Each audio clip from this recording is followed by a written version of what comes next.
จ้าไปอาตัวโอกแช่จีบปานไม่สิ่งที่มันนุ่งเดียวควายที่ยาหูเงินมันจะมาหักเนี่ยมาหักควายที่เงินนะยาหูอีตัวกางเขาก็ละกางมีไว้ไปกี่อามังก็ช่วยหิ้งเดินนุ่งถิ่นเดินชิ้นนั้นมาถูกตัวมาปัลปันจะมาเนี่ยไอ้มาจัดถ้วยไปเลยนะอะดูชิ้นนั้นมันก็มาหักกี่มาซาสู้กันสู้รวยนะมักสิอามังมันจะจัดหันแล้วเสียงไว้นะมาดูนี่อิสลามเนี่ยตายสิอะดูเนี่ยมุสลิมสิ่งนั้นหาหรือว่าปิกชีจ้าประดา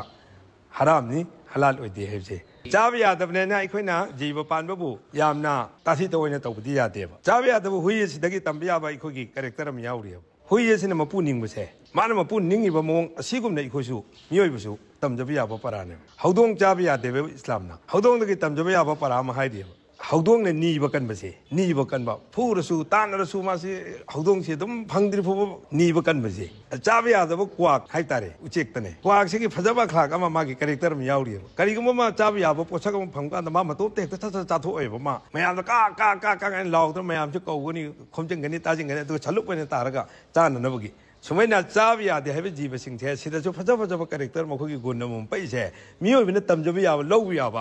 ปารังหักตันเนี่ยสิ